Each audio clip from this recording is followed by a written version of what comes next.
Welcome back to the over. Orange and blue skies, baby. Orange and blue skies. I'm your host, JD, alongside my co host, Barter. We're here to talk about a lot, but we also have to acknowledge the champs. Knicks win the NBA Finals, something I never thought I'd ever say in my lifetime. As a Knicks fan, I'm proud, I'm happy.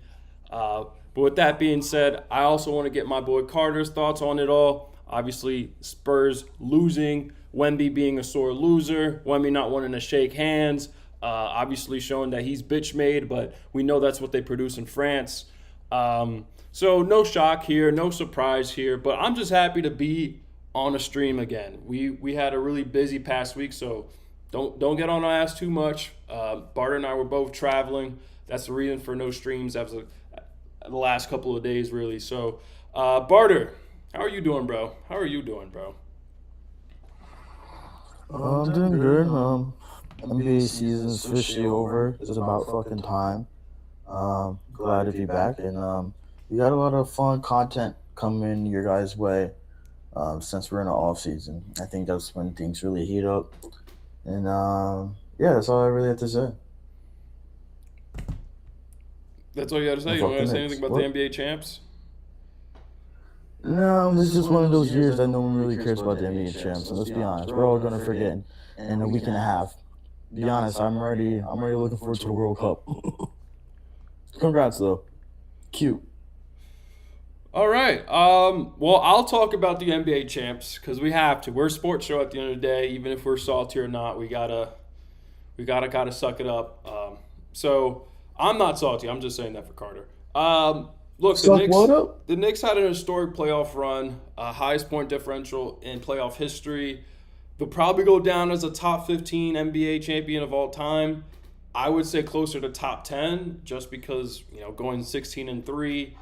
Again, highest point differential, beating the face of the league in Wemby in 5 games, sweeping most third series. It was a great season. I think obviously this skyrockets Jalen Brunson's resume, along with Cat's a little bit. Basically Cat's basically a guaranteed Hall of Famer now. OG Anunoby made his case for just being a really good player and recognized. That's pretty much it. But for Jalen Brunson's case, I mean, we're already hearing top 5 talks in the league. We're hearing top 5 to top 10 talks of point guards of all time. I don't know if I'm there yet. I still got to wait and see a little bit. But I think it's fair to say he's a top 6 player in the NBA right now. Obviously, 45 points in a closeout game. On the road, when your team only scored 49 points, it don't get more Kobe than that. So, shout out Jalen Brunson. Shout out the small guy. I like rooting for the underdogs. It's just a better story, man. It's just a better story. David beats Goliath. We know it's a tale as old as time. So shout out Jalen Brunson. Personally, my favorite player, just because of what he's done for the New York Knicks. Obviously, no championship in 53 fucking years. I mean, You guys hear that bullshit? No. Sorry guys. Go ahead. Woke up. I just woke up. Yeah. So this man sits here and claims this is his favorite player, but if you guys go back to the last stream, which I wish all you guys should do, go check out the last stream. This man did not. He had Giannis. He had Jokic. Who else did he have in front of? He didn't. Bro, he didn't say Brunson was the best player in the East. Now he's out here showboating. These are the Knicks fans that are in New York tearing the city apart. They're not real Knicks fans. All right, I'm a real Knicks fan. All right, I've been here since Danilo Gallinari. I've been here since Kenneth Fareed. Anyways, Juan. I've been telling you this all the time. All this Brunson top 3, top 5. Is he the best player in the league? I've been telling you he's a top 5 point guard of all time. Right now, where it stands. All right, he's a top 5. He is the best player in the world right now. It's like that every season. When you take the crown, when you step on the neck of the king, you become the king. When LeBron lost to KD, people were saying KD was the best player in the world. We let them have that. Because once you kill the king, you are the king. Shea was killed by Wemby. Wemby was therefore killed by Brunson. Brunson, welcome to King of the Court. You own the NBA until next season. So you better come into the next season in shape, focus, looking to repeat. Because I think you guys have a chance to repeat next year. But go ahead, Juan. I just had to stop you there because this is the over, and we don't encourage bullshit. Well, first off, just because a player is my favorite player doesn't mean he's the best player. I mean, Allen Iverson was my favorite player growing up. He wasn't the best player in the league. So I wasn't saying that. No, Brunson is obviously, again, skyrocketed his resume, skyrocketed his ranking, but I can't. There's not like guys I could just right away put him over, like Jokic, for example. A healthy Giannis, no, I'm sorry, I still can't really put him over a healthy Giannis yet. And let's not forget what Giannis did in his championship run. So I was gonna say another name, but I don't want to get in this debate with Carter because it's just gonna keep going back. No, do it. Show me your true colors. I don't want to say the name. Oh, Bart, are you there?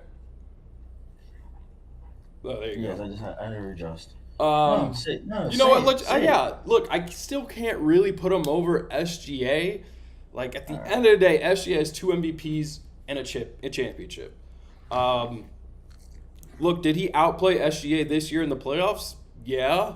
That doesn't automatically mean I think Brunson's better. I mean, I think if we're saying that, then it's just straight up recency bias. Look, I'm a very objective Knicks fan. All right, Brunson's again one of my favorite players, but I can't just start skyrocketing him over all these players that've been doing it for a while and have the accolades to back it up. Like again, Shea has 2 MVPs and a championship.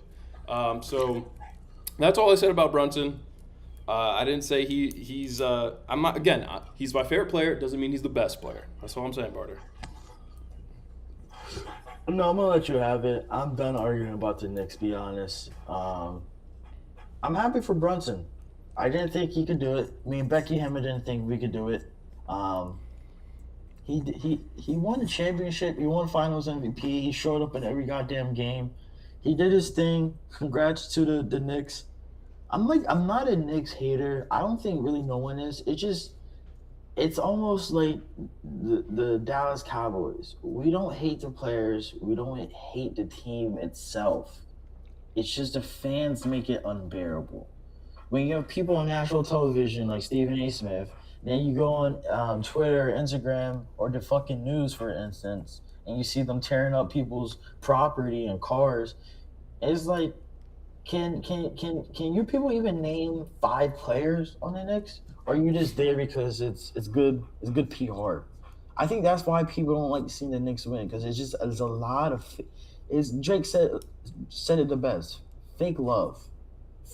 When you think of the Knicks, you think of fake love. Of course, you have people like Spike and Ben Stiller and Joe Budden. Then if you want to throw Juan in there, you can. You have people that grew up. They were there in the dog days when you guys had that little Italian point guard, Parmesan cheese, Pablo whatever his name Perugini. was. The fact that JD knows that, it's a real Knicks fan. But the people who say, "Oh, no, we always been good. We had Carmelo, then we had this team. We always been good." That's not always so true, buddy. That's not always so true. So I think that's why people get on the Knicks case. It's just a lot of fake love, it seems like, and it really doesn't help when the fake love is so famous. Like Taylor Swift, weren't you at a Cavs game? Like, weren't you at the Cavs game literally a month ago? Aren't you from Pennsylvania? Like, shouldn't you like that doesn't make sense. All right, move on. Kylie Jenner, you probably fucked some of these dudes in the league that are playing against the Knicks, so that's a little funny itself. I think you're at Houston Rockets game with Travis Scott, not too far. That's besides the point. It also doesn't help. You have Vibe Stephen A. Smith, Mr. Sassy Pants, going on long rants and soliloquies like every morning. New York Knicks, New York this. Like, that doesn't help because his track record. No one likes a hater in their fan club. But congrats to the Knicks. You had a great season, a great postseason run, even though I think it was a little weak. And you guys did it. Let's, JD, how about we move on from this? One more thing. I think the Knicks have a good chance of making it out the East again next year if they go into the next season making a couple changes. They cannot bring this roster back for next season. I agree. We all know how that turns out. People get complacent It happened to the fucking Thunder you saw. Mm-hmm. They said, no, we're all family. We love touching each other after every post game interview. No, we're brotherhood. We brought each other designer watches, bags. And they didn't have enough in the tank. They didn't have anything in the tank when it got to the point. So Knicks, make a couple of changes, even if it tears apart the family. OG, Brunson, untouchable. Mike Brown, untouchable.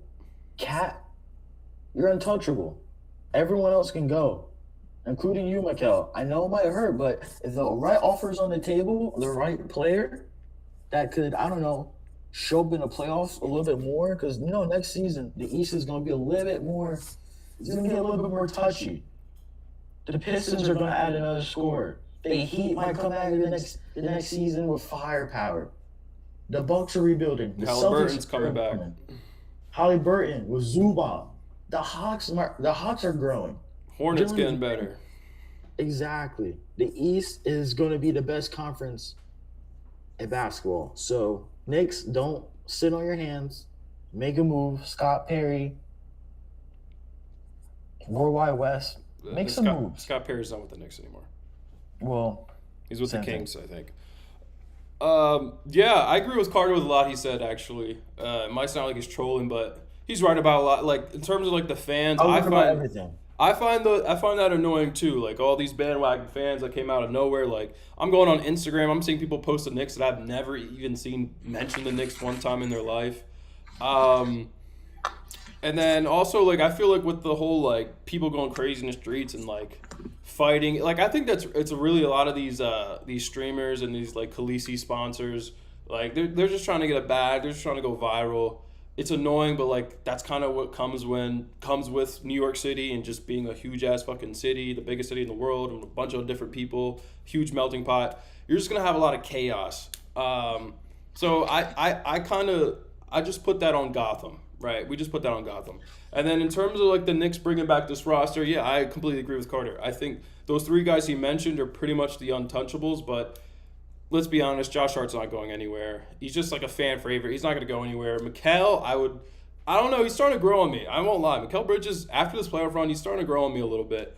But everyone else, man, especially in terms of that depth, like, I don't want Jose Alvarado back, I'll be honest. I know he's a New York guy, whatever. That could not be Jalen Brunson's backup next year. Deuce McBride, as much as I like him, if you can flip that into, I can't think of a name, but if you can flip that into a player that can really help us, I'm down to flip him too. Landry Shamet did his thing, but again, he's expendable. And then obviously the Knicks just need, like, another big, I think, too, like a power forward. Obviously, we're gonna talk about the draft now, so. Oh, by the way, guys, I do want to say, we're doing a little bit on the Knicks, but we're going to do a full NBA, what is it called, Card? A full NBA, basically, guide for all these teams on what they should do this offseason. The offseason guide, right? So we're going to go through all NBA teams. We're talking a little bit about the Knicks right now, but the Knicks are probably going to be, like, one of the last teams we do because we're going to start from the very bottom. And we're going to go through, like, what these motherfuckers should draft, sign in free agency, any trades that they should potentially make.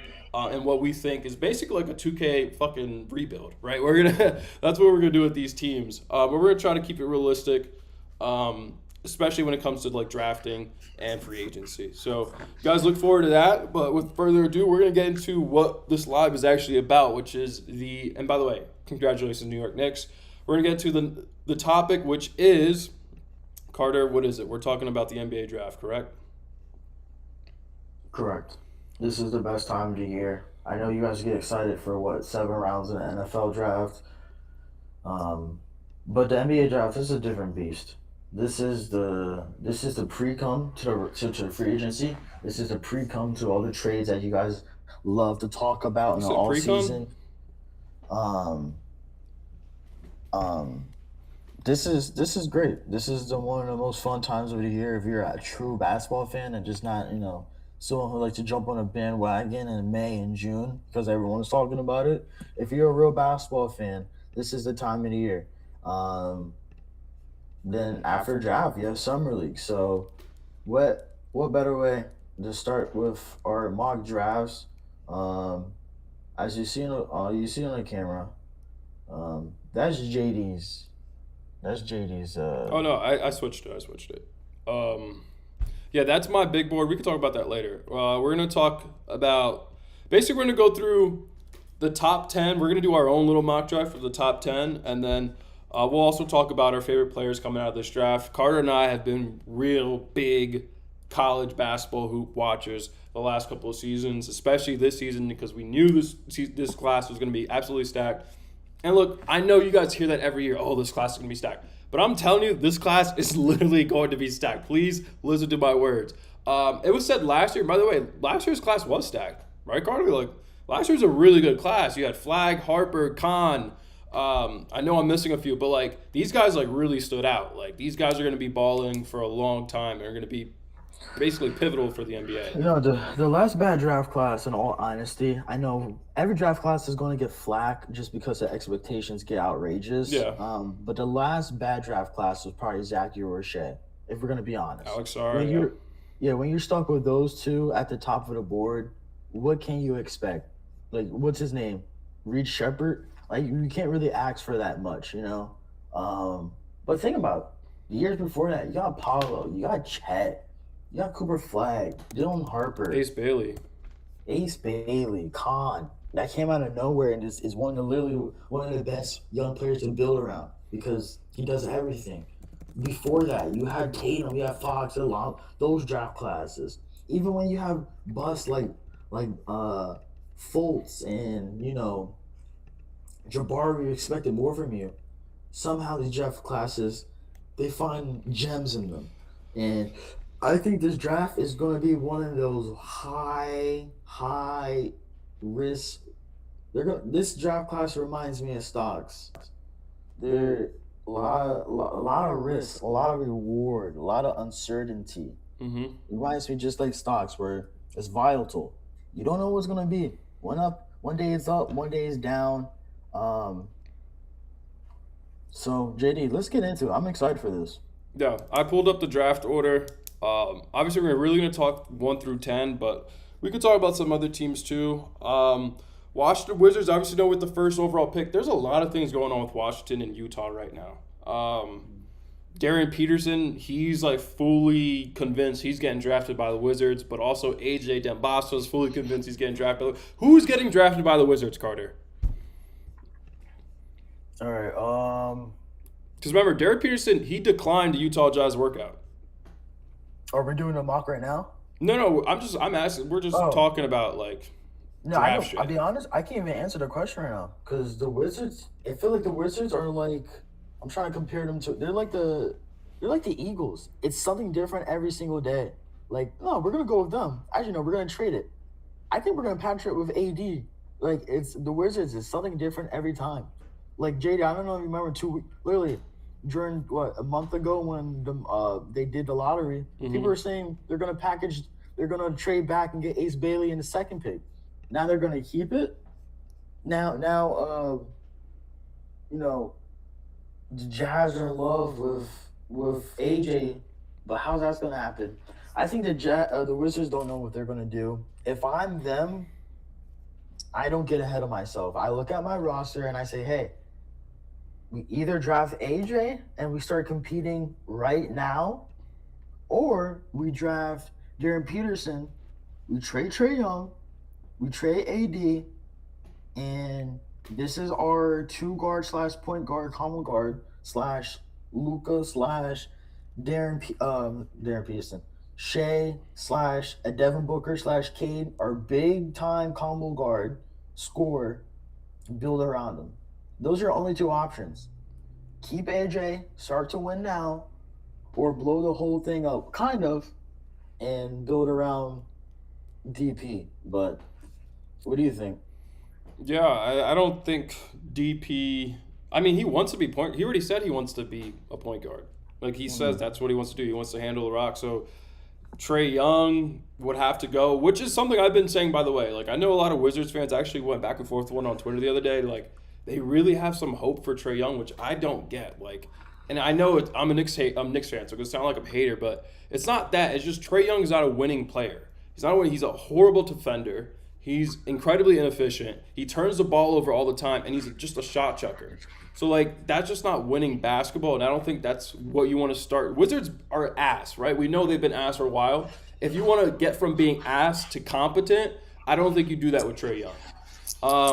So I think if they want DP, Trae got to go. And low-key, if they want AJ, Trae got to go too, because AJ want that number 3.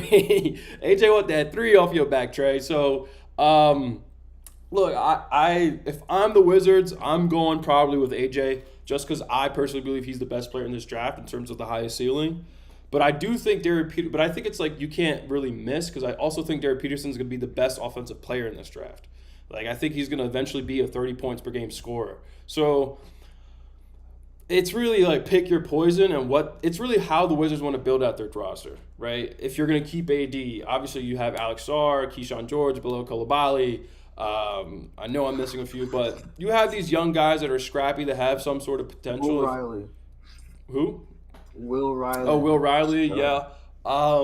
Yeah, like they have some players that, like, if you put some good pieces around them, I can see them being a play-in team. I'm not going to go as far as saying playoffs. I've been hearing that, but I won't say as far as playoffs, but I could say a play-in team, like scraping by 10 seed, 9 seed. And then I think it really comes down now with Utah too, because Utah is also confused. Like, this is how stacked this class is, by the way, guys, because Utah is also enamored by AJ, DP, and Boozer. So Utah we have now two top teams that don't know who they're picking, and the draft is less than a week away. Like, that's how stacked this class is. So it makes it even more exciting. It really does make it more exciting. I would prefer AJ in Utah, though. I will say that. I would prefer AJ in Utah. You know, obviously, BYU product.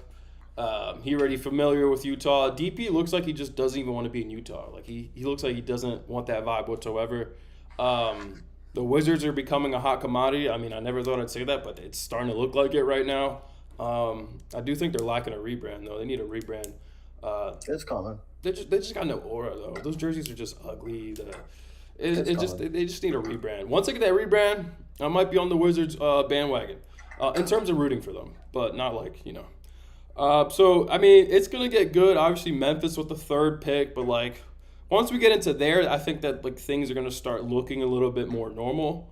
But, like, 1 and 2, AJ, DP, AJ, DP, AJ, DP. Like, it's going to be, bro, I can't wait for the class. I can't wait for the draft.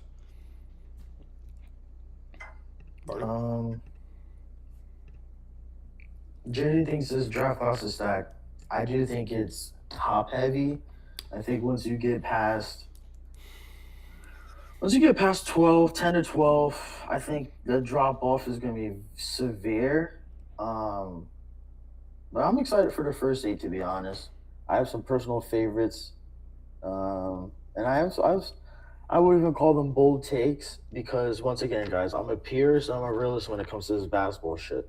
I scout since these kids are junior year of high school. When they're at Monverb, IMG, Peak, when they're in Arizona, all right? Yeah, Carter likes watching kids. All right? Play hoop. I know these players before they become who they are.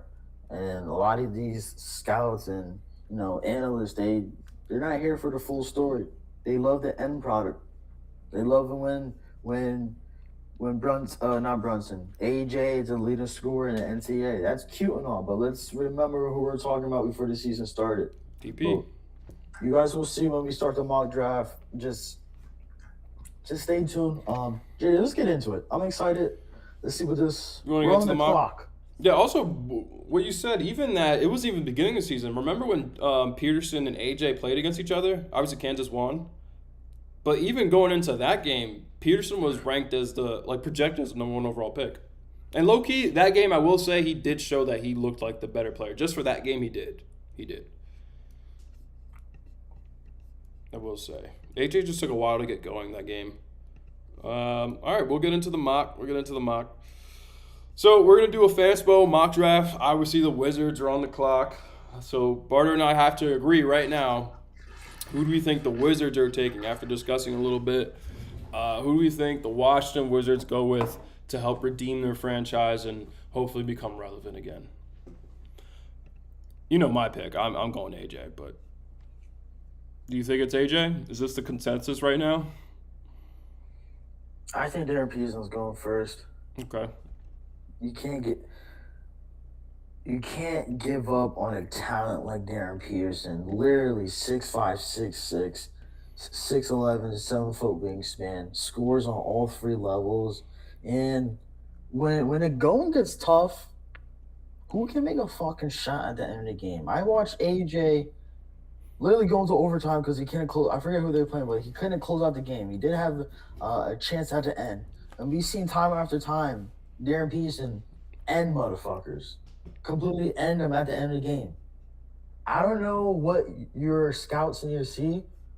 These two guys faced off. One waves off the screen, hezzy pull up mid range, had dunks, scored, and won the game. And JD said the other one took a little while to get going. I wonder why. Maybe because his shot's broken, or maybe just he's athletic. He has some agility. He's a dog. He wants to be face of the league because he's everywhere right now. I think we've seen this before. Someone who wants to be everyone right now, be face of the league so hard that they don't keep the main thing, aka Wemby. Okay. All right. Then you have Dylan Harper under the table, getting the work done, and look who came. Look who we're saying is the best now on that team. I think people who try too hard to be face of the league early on in their career, LeBron as the exception, I think you struggle a little bit. You got to earn that face of the league. You think Anthony Edwards came in the league and said, I want to be this and that? No, he came in the league and started giving it to niggas. Darren Peterson's giving me that vibe. AJ's everywhere. He's everywhere. But that's just my thing. He deserves to go first. You know what?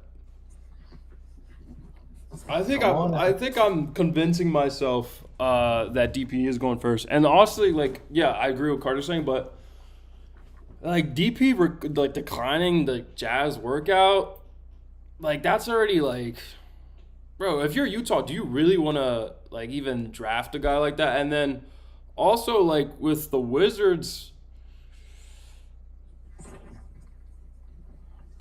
I just feel like DP actually fits a little better. I think he just fits a little better, especially if they trade Trey. And which I think they should. I'll go with DP. I'll go with DP because AJ to Utah just seems like it's kind of destined. Or am I tripping? I don't know. It just seems like it's kind of destined, AJ to Utah. So we'll go DP with the first overall pick. You shot me up on the clock still. I turned the clock off. Oh, you did? Okay. I didn't want to be rushed. By the way, DP is 6'6". Maybe he's 6'5" with shoes, but he's 6'6" with shoes. Yeah, I just be honest, and just to close this up, JD, you can't go wrong with either of these guys. No. Both think they're going to be great. It's just one of those things. Darren Peterson at his best, we know what that looks like. We're talking about 30-ball average throughout the whole regular season, first team All-NBA, possible MVP, and as you saw in these playoffs, if your leading guard can get a bucket, you're going to succeed. James Harden, Donovan Mitchell could not get buckets. They didn't advance. Jalen Brunson can get buckets at a moment notice. Advance. Shea can get a bucket. Advance. Dylan Harper, advance, even though he should have gotten more playing time. De'Aaron Fox cannot get a bucket. Now he's talking about getting traded. If your lead guard cannot get a bucket, you will not win anything. All right? As for AJ, he has the size. He has the charisma. He's been best in his class since, I think, his sophomore year. He even reclassed. So he's playing up. I think he's supposed to be, that was Cooper Flag that went in grade ahead. Because he knew AJ would have been in the same class. And AJ's always been better than Cooper Flag. And we see how good Cooper Flag is. Mm-hmm. So I think AJ's going to be a stud. I just think he deserves to go. He deserves to go to the Jazz. They love him. The owner loves him. It's just I feel bad for Ace Bailey. But who knows? We might see Ace Bailey team up with, I don't know, his college team. Why can't Ace Bailey and AJ play together? I don't get that one because Ace he's more of a shooter than AJ is. But they don't. Come on, let's be honest. The fact that they were throwing his name into trade talks and this is only second year, they never really loved Ace Bailey. I don't get why. And I love Ace Bailey. I think he's not really just good. the whole agent thing. Oh, I guess. They, I think Ace that, Bailey's gonna be really good. yeah, but if AJ goes there, I don't think he really reaches his full potential though. Yeah. Utah does like a big lineup though. That's also why I say that because they do. They like Danny Ainge, Will Hardy. They like that tall, big lineup. They like being taller than everybody else. So if you have Ace Bailey at your two, AJ at your three, I guess your one would be Keontae, right? Yeah, That's a but big starting five. that's a big That gets shooting. buckets. That gets Shooting's buckets. not the best. You don't really have a facilitator. I know you got Triple J back there, but the defense to stay in front of some of these guards, it's a big risk. But hey, maybe this is what you need to take down Wemby. He's gonna come into next season on demon time. Bro, I mean, but like, well, also look where the league is going, bro. Like, just young players taking over quicker than usual. Like the Spurs, we've seen it. With the Thunder, we've seen it. Like, if you could pair Ace Bailey, AJ, with Keontae, and obviously Isaiah Collier, Laurie probably gonna get traded. Let's be honest. But Jared Jackson. I mean, Well, that's a Kessler's little out fun there. squad. What happened? Kessler's out of there. I don't know if you've been keeping up with the news, I think but yeah, I think he's out of there too. It's just also because of the contract. But yeah. yeah, all right. So we're going Darren Peterson with the number one overall pick. Hmm. Obviously the best scorer in this draft, not even a question. And then we kind of just said it. AJ's going two, right? You think Boozer actually has a shot? No, there's no. I know Carlos Boozer is on the scouting department of the Utah Jazz, but there's no. This is not LeBron and Bronny. There's no way Cam Boozer is going to the Jazz. He doesn't fit. He doesn't fit for them. They don't fit for him. Um, and there's better options. There's better options. And I don't think he's top two talented. Hell, I don't think he's top four talented. But we'll get to that. Yeah, AJ to the Jazz. He's a starting three guard. But JD, can I throw this scenario out for you real quick? Tell me what you think. Yo, So me and JD, we have a lot of conference calls, especially during the NBA season. A lot. We have them in the middle of the day. We have them at nighttime. We have our most of our conference calls are at 6 o'clock, right before the parlays need to be placed.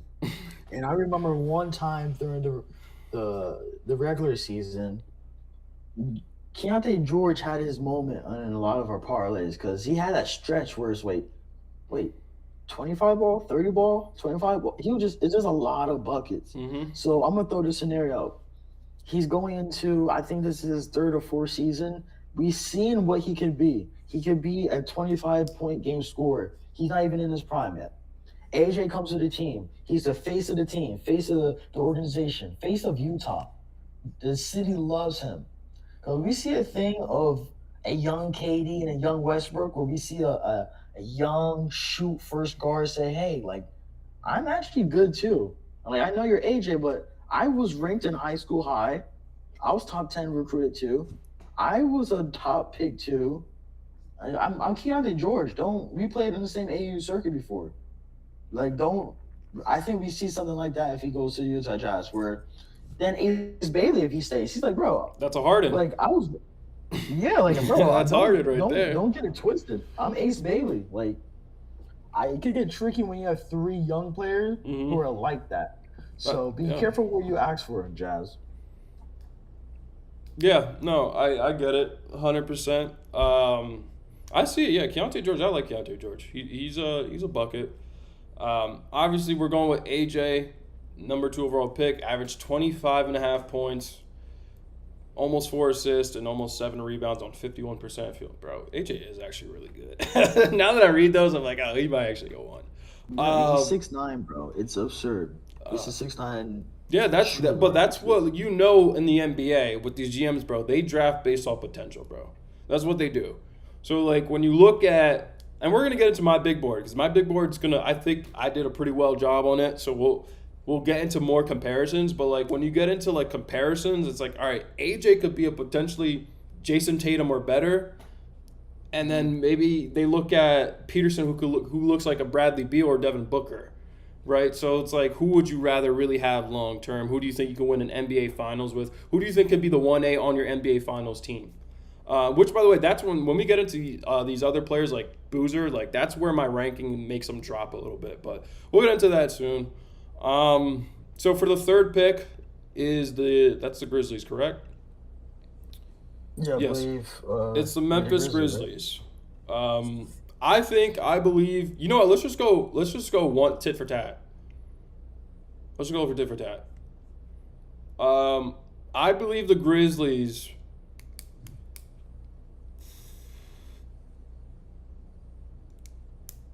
They probably take Boozer, but they shouldn't. What do you think? I think they probably take Boozer, but that's what I don't think they should do. They should be There's no Wilson. way to let Boozer go. When you think of the Memphis Grizzlies one, you think of guns, drugs, shootings, YN-ish, bad hotels vibes. You bring someone whose dad was in the NBA, someone who went to Duke, who's Yeah. clean cut, family oriented, winner at all three levels, high school, college, and hopefully NBA. You need a franchise pillar.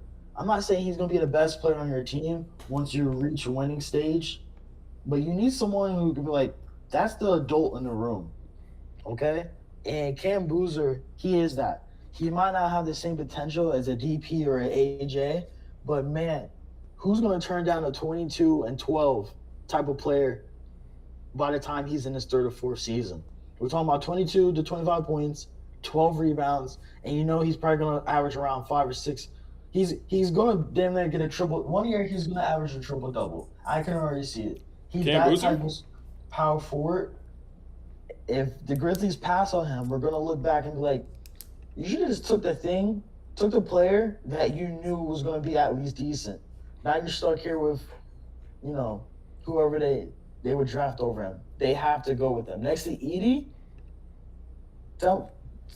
that shuts down Wemby and that shuts down Jokic right away if Edie's healthy.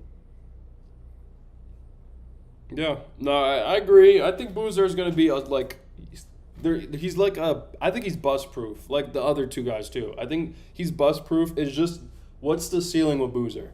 Like, I have a comp. We'll get to the big board, but my comp for Boozer is like, I guess a floor Al Horford, a ceiling Kevin Love, which is good. That's like an all-star, obviously caliber player, but like, is he going to be That's the a main? Hall of Famer, bro. Both of them. Yeah, true. But like, I'm saying in terms of the league, is this the guy that's going to be leading your team to the NBA Finals, or is he going to be the 1B? And I think he's more of the 1B. I don't think he's going to be the 1A.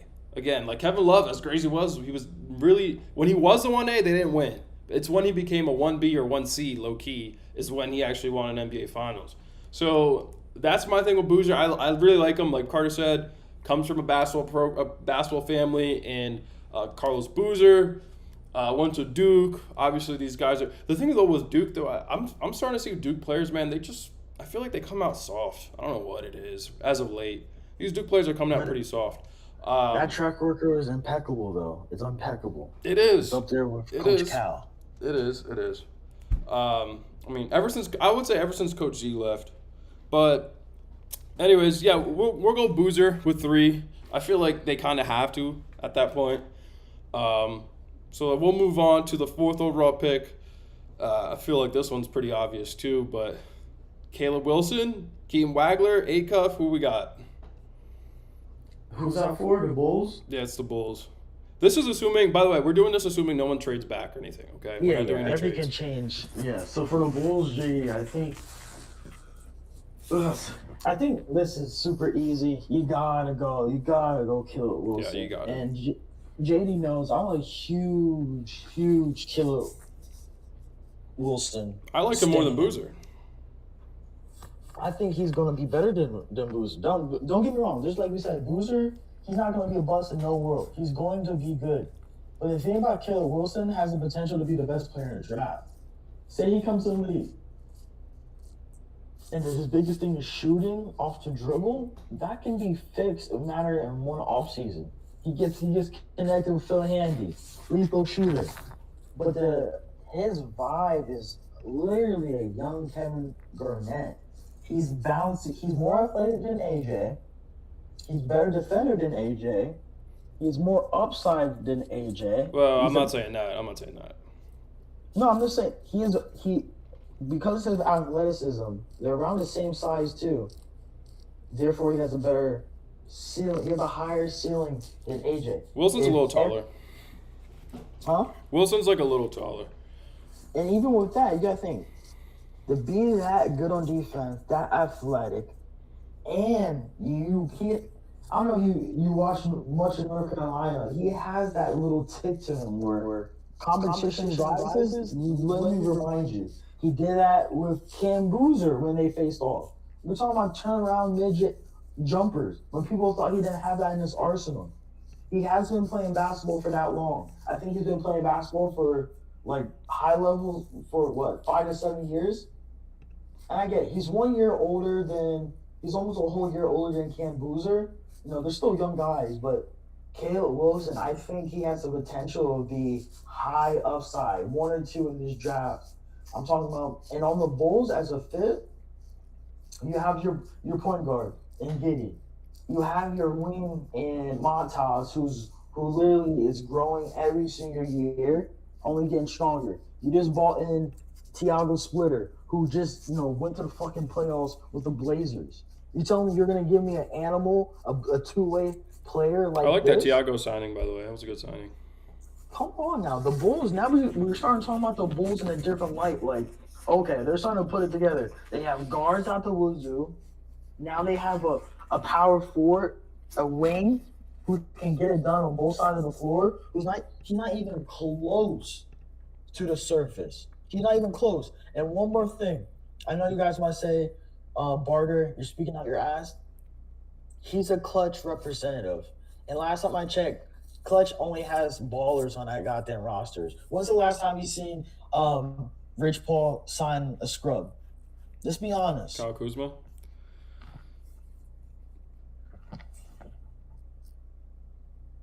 He has some scrubs, let's be honest. He does have some scrubs. But he usually does it. I'm still waiting for the names. I said Kyle Kuzma. He has a championship ring. Okay. I agree with Carter. I think Wilson's gonna be a stud. Carter's comp is KG, which that's like obviously like ceiling. That's like if he gets all the way to where he needs to be. My comp is Chris Bosh. He gives me like a lot of Bosh vibes. I do think he could be potentially a little bit more versatile, but I would say Chris Bosh is like a really good, like not over exaggerating, but like also not selling him short kind of comp. We're talking about Bosh on the rafters. Yeah, like Bosh on the Raptors.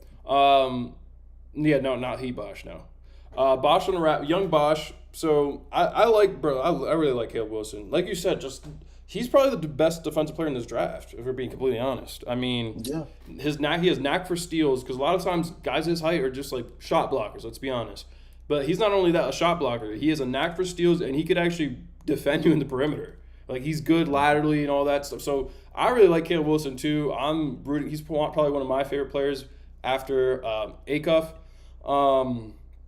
The Bulls have to get him. I know there's like reports. That's what I'm saying. We're not doing any trades. I know the Bulls are like out there like floating around. They might trade back.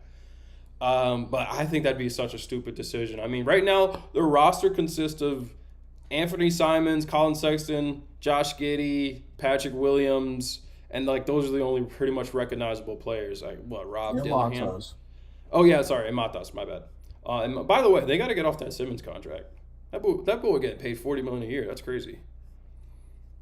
I think a lot of those guards are probably gonna be on the move. They just could think they still have Rob Dillingham. They have a lot of guards for some. You could keep Rob though, because he's just young. It's like, all right, he could maybe be like a good 6th man, 7th man. But he's on a cheap ass contract. But like guys like Simmons on a $40 million contract is. Oh wait, actually Simmons is a free agent, I think. Oh, that's even better for them. Yeah, that is good. So is Sexton. I think Sexton's also a free agent. Yeah. Yeah, they have some cap space, I heard. Yeah, they have. It says it all right here. It says they have $220 million in cap space.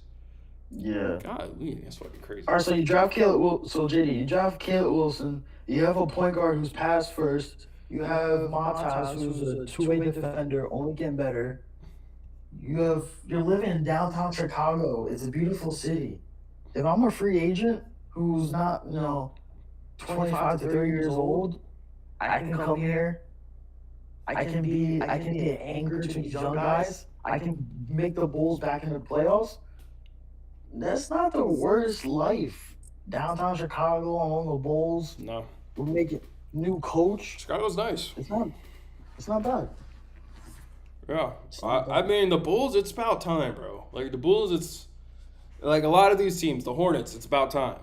Bro, even the fucking Knicks, about time. You know, like, they're just one of those franchises like, all right, can we stop the losing? Can we actually get serious for now? And that's why I don't want them to trade the pick, because I feel like if they trade back this pick, they're going to go right back to where they came from, which is like the Zach LaVine era and all that shit. Like, it's just like, bro, get the fourth best player available, which in our book, he's the third best player available in the stat class, and just build around him. And you already got Matas, like you said. I think Matas gets better too.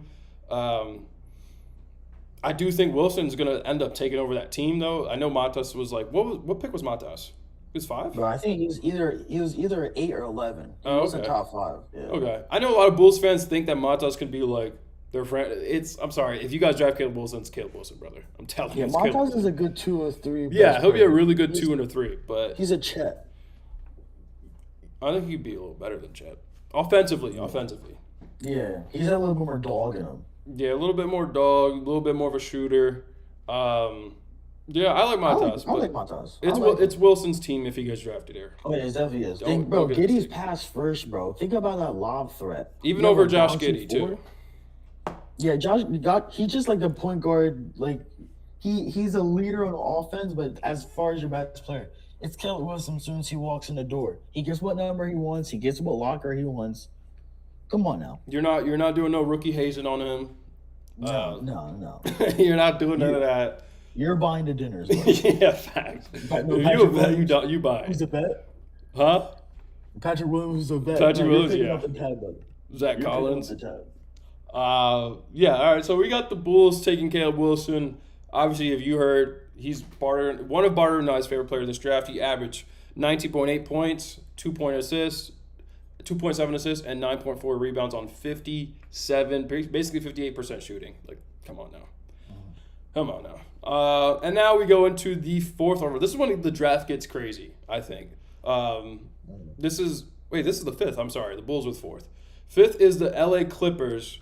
We've heard them linked to several guards, actually. We've heard them linked to Wagler. We've heard them linked to Acuff. We've heard them linked to Mikael Brown Jr., even Braden Berries. So that's where I think, like, this shapes up the draft right here, I think. The rest of the order of the lottery. Going into it, I'll be honest, I wasn't a big Wagler guy. But I did kind of go back recently and watch much more tape on Wagler. I think he has the potential to be a really good shooter. Like, if anything, he could be like a very serviceable shooter, efficient shooter in the league. My comp for Wagler is Austin Reeves, I'll be honest. Austin Reeves, and then his floor is probably a Zachary Ricochet. The thing is, they have Darius Garland, and what are they doing with Kawhi Leonard? And yeah, that's pretty big. That's the biggest questions with them. All right, so if you draft a guard, this is why I think it's going to be Wagler, actually. Because I don't think Wagler's going to play the 1. He's going to play the 2. So you could fit him if they want to keep Darius Garland, which I think they do, because I mean they literally traded Harden for him. I think they go Wagler here, actually, because it's like he's not gonna be the 1. He's not that athletic, or I don't know how to explain it. He just doesn't have that twitch to be the 1 or anything. But I think he could be a 2 because I think he'd be a really good efficient shooter. By the way, I think Wagler's like, I think he's like my top 10 ranked draft prospect. Yeah, I mean, yeah, if Kawhi, I don't think he goes anywhere, but if they do get Kawhi out of there, then maybe they get a Nate Emmett, I don't know. Or a Kareem Lopez if they're trying to really mix shit up. Who do you think the Clippers are going to take? Yeah, looking to Wagler, he lost me some money during the college season when he couldn't close out the game versus Wisconsin. That Purdue game, bro, though. Huh? That Purdue game though, that's like what I think really drove his draft stock. When he scored what Yeah. 46 on Purdue, And nine threes. he can shoot. He can handle. He's a taller guard. Mm-hmm. I think he's actually going to end up playing point guard. He's just going to be one of those point guards where his offense is going to have to be so good that it makes up for the lack of defense and the lateral quickness. With Keaton Wagler, going at 5 is high for me, just because Hella high. going into the season we didn't know who this kid was. All right, boom, he has a great season. He's climbing up boards, but even after the season, he's still not above some other people I think are better. As for the pick with the Clippers, I think they're gonna end up trading this pick. I know we're not talking about trades. They're either gonna trade this pick or they're trading Darius Garland. There's just too much with Darius Garland. He's so injury prone. You can't pass up on generational. To me, there's one generational point guard in this class that you cannot pass on just because you have Darius Garland on your roster. So if I'm the Clippers and I'm not trading the 5th pick,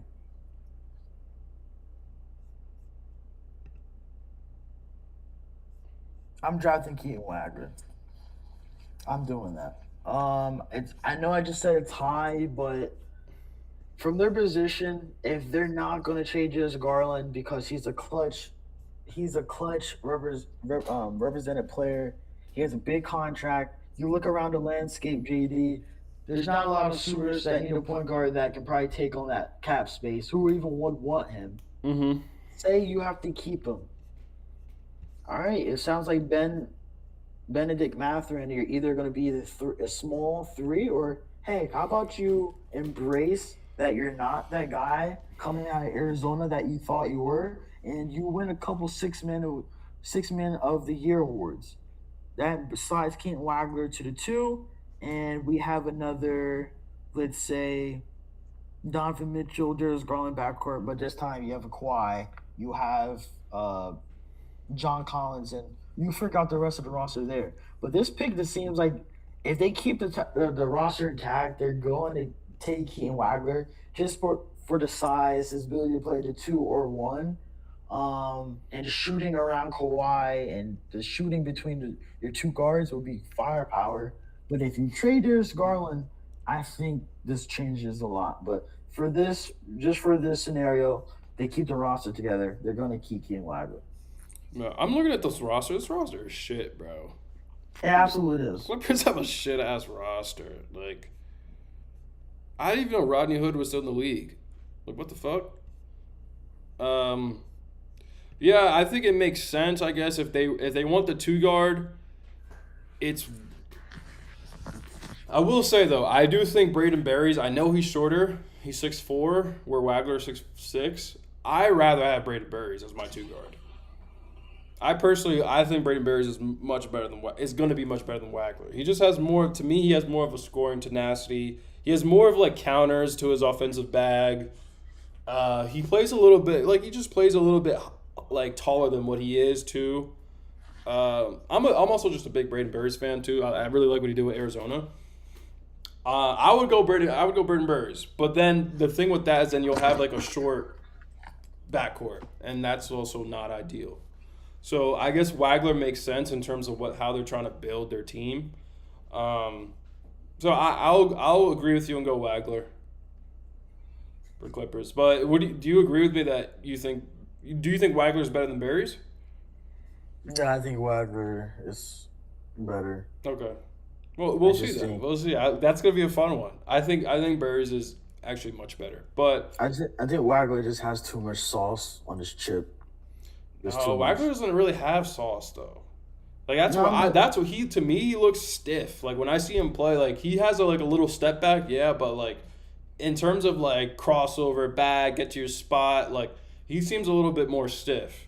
Where Berries feels like when you watch him, he looks a little bit more fluid with getting to his shot, and he's a really good finisher too around the rim. So I like Berries. It's just obviously he's shorter than Wagler, and again, you don't want a short backcourt. So that's the reason I can see them taking Wagler instead. So we'll go Wagler with the Clippers. We'll go Wagler Clippers. But that's going to be a little fun debate me and Carter can have later down the line of who was better. So yeah, Wagler averaged 18 points per game, 4 assists, 5 rebounds on 44.5 shooting in terms of field goal. I don't know what his 3-point shooting was, but I'm sure it was good. We have him going to Clippers at 5. And then we have the Brooklyn Nets at 6. And I think I know who they're going to take. And I think it's – look, our choice Carter, I already know what you're going to say. It should be Darius Acuff, right? Mm-hmm.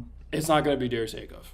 Just knowing who the Brooklyn Nets are and what they like to do, man, they love reaching, baby. Like, this is the same Brooklyn Nets that drafted 5 first-round busts last year. I'm trying to give a little bit slack to Igor, but, like, at the end of the day, I think Igor is going to be a role player. I don't think he's going to be a star. I don't think he's going to be he's just going to be a really good role player, I think. So I don't really trust the Brooklyn Nets to make the right decision here. I think they're going to fuck it up and take a Nate Emmett. Maybe they take Mikal Brown Jr., who's one of my favorite guards in this, but I think they take Nate Emmett, bro. I think they switch it up. They try to take Nate Emmett. They drafted like 3 point guards in the last 2 years.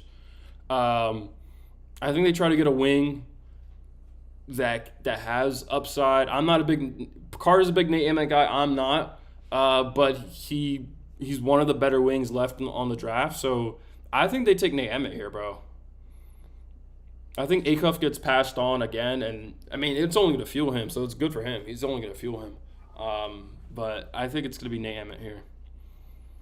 Yeah, I'm not mad at your pick. As far as the Brooklyn Nets pick, I think they go with Mikal Brown. I just think that firepower and Brown, that's what you need in a Brooklyn.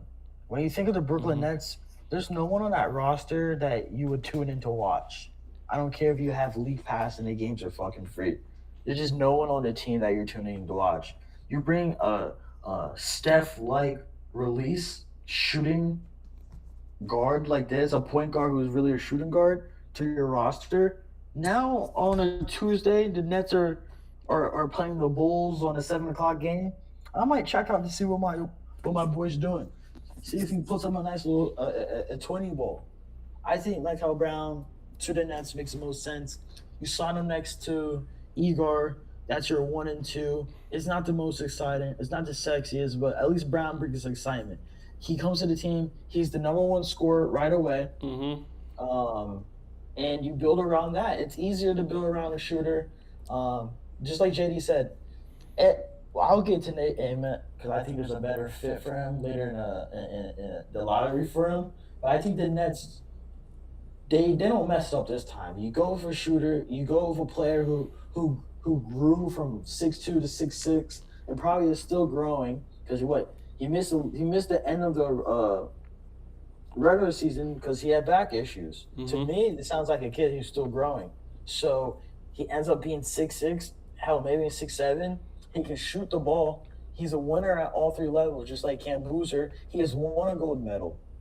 He's won at Louisville. They've got to the tournament. He's been the best player on a tournament-led team. You want your freshman to be that. I think Mikal Brown has all the goods. He has a good backbone behind him. His dad, the Adidas family behind him. Donovan Mitchell in his corner. I think the kid has the goods. To me, Mikal Brown probably has top 7 potential in this draft. I think he's a future all-star if everything goes right. He stays healthy. Because, man, when everything is going right for this kid, we're talking about pulling up from the parking lot. We're talking about pulling up from the parking lot off the dribble. We're talking about cross, bang, bang. And as he said, he's still growing into his body. So we're talking about athleticism that has yet to catch up yet. So I think the kid has the goods. I know we talk about Keaton Wagler. Mikal Brown's better than Keaton Wagler. Hell yeah. Like heads above. Hell yeah. Hell, we can see in a world where Cam Boozer, you might be a 20 and 12 guy and great for the locker room and, play fucking 75 games a year. But Mikal Brown could be that guy where it's like without him, I don't know, the Nets made it to the playoffs in 4 years. Yeah. He could lead a team in the playoffs. Mikal Brown could be a 26-8 guy. Like, exactly. straight out the bat. I mean, I'm smiling because I'm glad that Carter's finally come around to Mikael Brown. He wasn't that high on Mikael Brown earlier, but I think Carter went back, watched some tape, and he's seeing what I'm seeing. I think Mikael Brown is one of the better guards in this draft. Great facilitator, great playmaker. Like Carter said, he's growing. I actually was watching some of his defensive highlights. I'm like, he's not bad either on D. He was. I mean, it was against when he was going against Darren Peterson. Granted, Darren Peterson's so good that he was still scoring on him, but like it was tough defense he was putting on Darren Peterson, and he wanted to defend Darren Peterson, and I like players like that. It's like, all right, I want to guard the best player on the floor, even though you're the main guy on your team. So Mikael Brown, I really like him. He is let me check. I think he's 5th in my big draft board. Okay, he's 6 actually, but he's close. To me, he's interchangeable with 5. But in terms of who the Brooklyn Nets get, are they really going Mikael Brown? Let's look at also, they give us team needs here, Barter, too, okay? They said team needs, it's mild for the point guard, obviously because they have a bunch of fucking point guards. For shooting guards, pretty low, but for small forward and power forward, so basically the wings, they're extremely high. And, like, that's also the reason I think they go with Nate Emmett. But we got to put our final pick in. Is it Nate Emmett or is it Mikael Brown Jr.? And remember, they drafted a bunch of guards already. And Sean Marks, the general manager of the Nets, he does these kind of picks, man. Like, he tries to reach, he tries to find the gem, and it ends up being fucking Ben Seraph. So, who we going with here? We're on the clock. I still Mikael. I just think I know you said all the guards from last year, but guys, this is a family-led show. We think everyone has rights, but if you go back to all the guards they drafted last year, a lot of them were probably make-your-wish players. You have the kid from France, Toure, whatever. He only got drafted because Wemby's in the league. Let's keep it a bean. Let's keep it a buck. The dude from Israel, he's on the league because Denny's doing something. Let's keep it a bean. Let's keep it a buck. They're in Brooklyn. Tyson ETN. Yes, like Danny Wolf. He has some flashes of, he can handle the ball, but he was also crying on draft night, knowing he was not going to be anything in the league. Yada yada yada yada. You need a player who's going to make an impact. And let's say MPJ stays. Now you have 2 people that can pull it from the parking lot. I just think the team gets more exciting. You're in New York, draft a light skin guard. You just looked across to another borough who has a light skin, shoot first guard who just won a championship. I know one's big, one's small, but the point is you need a scoring guard. Go get Mikael Brown, and let him take you to the promised land. You can't mess this draft up. There's too much talent. Yeah. I mean, MPJ and MBJ, I could see it. It's starting to ring. As much as I don't like the Nets, I will follow Mikael Brown wherever he goes. So if he's a Net, I'm going to follow his career for sure. Mikael Brown, selected by the the Brooklyn Nets. 18 points per game, 4.7 assists, 3.3 rebounds, and shot 41%. Obviously, we know he was injured down the stretch, but 19 years old, 6'5", 190. He has the goods, man. He has the goods. The next pick, for the 7th overall pick, we have the Sacramento Kings. Sacktown. Also a team not known for making really good picks. They did draft Hallie. So I guess give them some credit. But they're usually not known to make pretty good picks. So with their team needs, we'll go now into the team needs, and then we'll just go off that. So for their team needs, it says that they severely need a power forward. And then everything else is kind of average on what they need. But supposedly their biggest need is a power forward. So maybe this is Nate Emmett right here. Again, it's going to be annoying to see Darius Acuff get passed on, but I feel like we're going to get that, unfortunately. I think for the Kings, Zach LaVine's going to be gone. Sabonis is going to be gone. DeRozan, I think, is going to be gone. The roster is beer. It's beer cup. Whoever you draft is literally going to be your prized sole possession.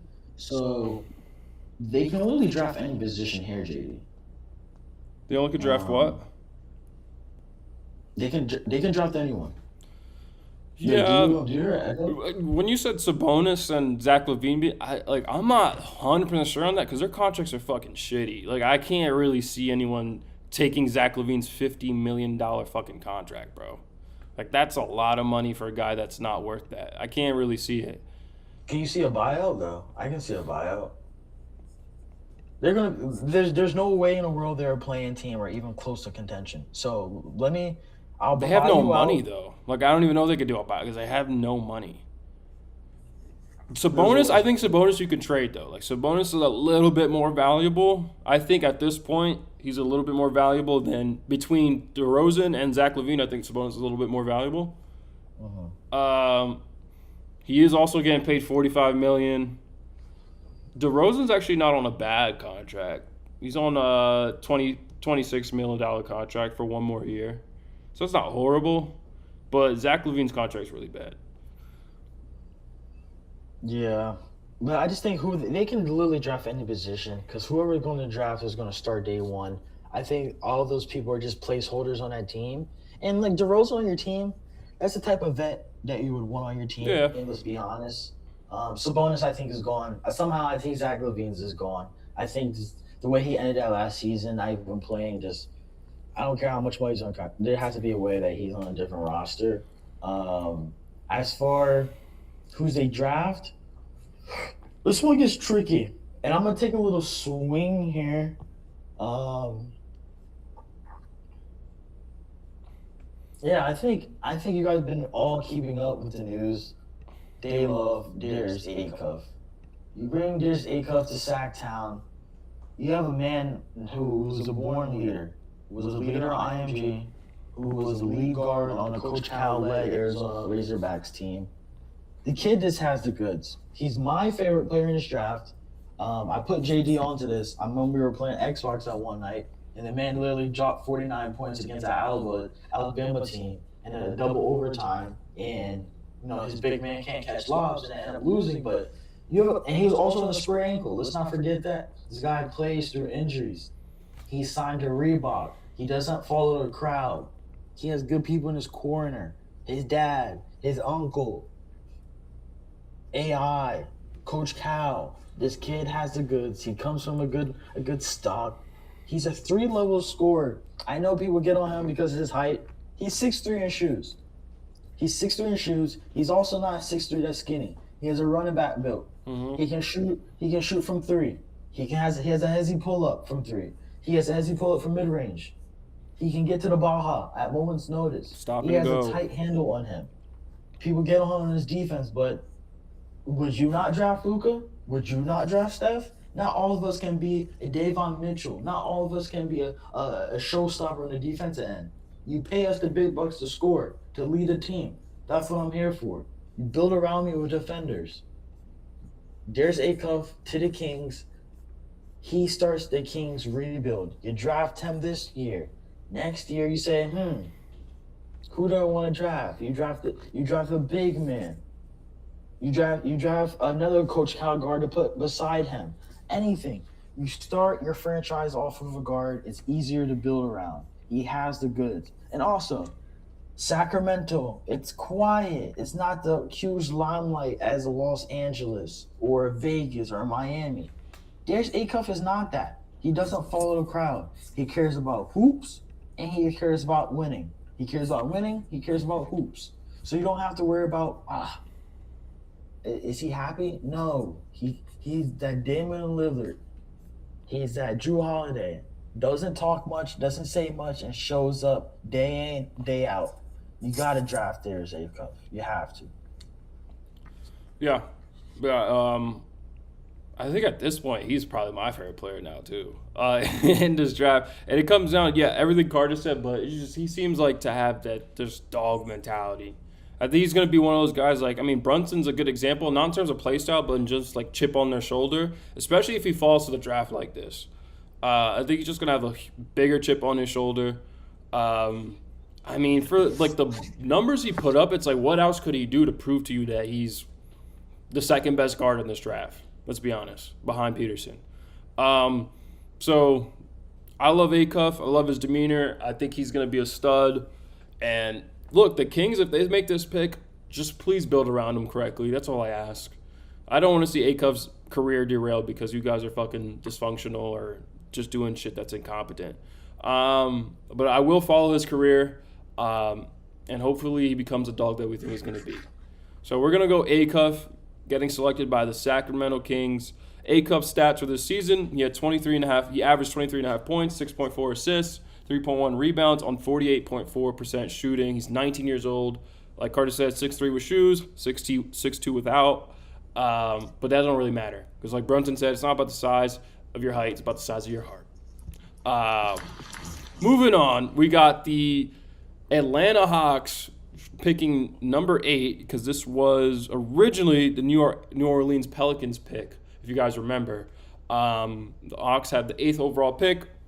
The Hawks, in terms of their needs, they kind of need a little bit of everything, but mostly what they're lacking, based on what I'm seeing, is the center position. And I've also noticed that also during the Knicks series. They just didn't have a really good big man that could do anything with Cat, that could get rebounds over Josh Hart. Like, they really were lacking the big man. I know there's other sexier picks. You still got Kingston Flemings, Nate Emmett, Braden Burries, Kareem Lopez, Yaxel, Mora from Michigan, which I think he's going to probably get picked higher than we think he's going to get picked. Who do the Hawks get here, man? CJ McCollum's a free agent, keep in mind. Gabe Vincent. Okay. Those are pretty much the only big free agents they have. Oh, and Jock Lawndale, who is the only good center they have besides the guy that went to school with LaMelo. I'm forgetting his name. Big O. Onyeka Okongwu. This is one of the easier picks in the draft. Also, I really don't even think the Hawks are going to keep this pick with the whole Jaylen Brown stuff happening. Yeah. But we're not doing trades, but they keep this pick. They're going with Mora out of Michigan. 7'3" big man who can score in the post, back to the basket, who can facilitate a little bit. Not Jokic level, but he can toss the ball around. Mm-hmm. He's a defensive anchor. Big O, as we've seen the last couple of years, if you're a gambler, you can lock him over for that 1.5 over threes. The man shoots a lot of threes. And he's not the tallest center, so put him at power forward. You have Jalen Johnson. Who, Mara? Mara? No, Big O. Okay. I was about to say, I'd do 7'3". Yeah. So you have Jalen Johnson, who's a baby superstar. He's going to be a top 10 player in the league here pretty soon. Jalen Johnson is your point guard. We have Nicole Alexander, who showed up in the regular season, but not the postseason. But he finally has a place that respects him, that he's there. So that's your backcourt. They're probably gonna bring back CJ, because you don't make a postseason run like that and not bring him back. It was a little magical while it lasted. And let's be honest, that team is a lot of dogs. Zachary Richey is probably gonna get traded. I saw a report today saying he's not too happy with his playing time. No, they're not gonna get much for him though. Yeah, but if you can at least get, I don't know, a second or first, or just give me. You're not getting first. Malik. Go to the Kings and say, hey, give me Malik Monk. Give me someone that I like that has a little value. The Hawks are a playoff team, so why don't you get a championship winning player from the team that just won championship, a 7'3" big man who can anchor your defense. Mm-hmm. The East doesn't have that many bigs. You have Giannis. Embiid doesn't play much. Cat. So now you have Cat. Be one of those teams that has a big man. So when those teams do play, you say, how are we going to offset a 7'3" big man? Then when you play those Western Conference teams, you have more firepower. Yeah. So you already have shooting. Yeah, you have Alexander can shoot. Jalen Johnson facilitate. Bring back CJ. Big O can shoot. You just have a lot of pieces. Then you have, I don't know, Jonathan Kaminga. You have a lot of players who can do a lot of different things, and finish up with a big man. I think Mora to the Hawks makes perfect sense. And he's a junior, bro. He's not no teenager. You can Hmm. count on this man to be productive from day one. Yeah, he's 21 years old. I now you kind of convinced me. You kind of convinced. I knew Mora. I know he's going to get selected a little higher than he used to be, but it's because also this class lacks big man. So that just tends to happen. My comp for Mora is a Zach Edey slash a Luke Cornett. I could see him also being a Luke Cornett type. So I don't think he's going to be a star by any means or an all star, but I think he'll be like a competent starter to slash role player for quite a while. And then like what you said, the Hawks. What really convinced me about them doing this is because if they keep their pick, it's because like again, why would you want a Kingston Flemings or like that? That would ideally be what everyone thinks they're gonna get. But like, why would you want like a point guard like that? It's gonna take the ball away from Jalen Johnson. When Jalen Johnson, that's the guy they want to be their point forward. That's who they want to be their franchise. So it's like you don't really need that. And we saw in the playoffs what they really lacked was a center. Like I watched every single Hawks Knicks playoff series game. They needed a center. Like that was like the biggest thing. Like Cat was just feasting on them. Josh Hart was feasting on them. Like they need guys that can get rebounds, easy putbacks, do all the dirty work inside, some post moves, some post game. So I could see Mara. That makes sense. And then I don't know if they have another pick, but if they do have another pick, then go get another guard to add into the roster to obviously replace potentially CJ McCollum if they don't trade him, if they don't sign him back, or Zachary Ricochet if you guys decide to trade him. So okay, I agree with you. We'll go Mara for the 8th pick. Averaged 12 points, 2.5 rebounds or 2.5 assists, 6.8 rebounds, but 66.8% from the field. He's 7'3", he's 21 years old, and he's 255.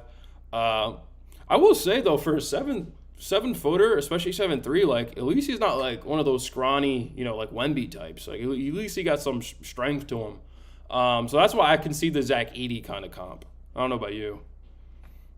He just gives off Yeah, Zach Edey to me, which is not bad. yeah, that's I think Zach Edey's again.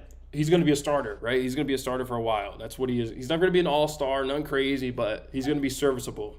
And sometimes that's just really all you need to complete your team. Let's be honest. exactly.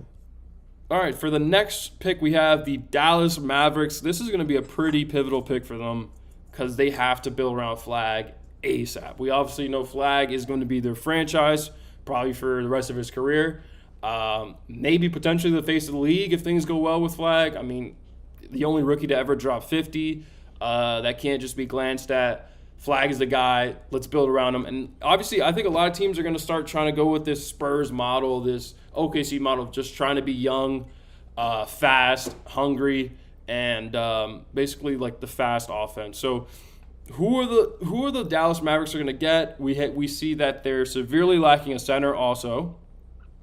And then everything else is they pretty much need besides Flag's position, which is the 4.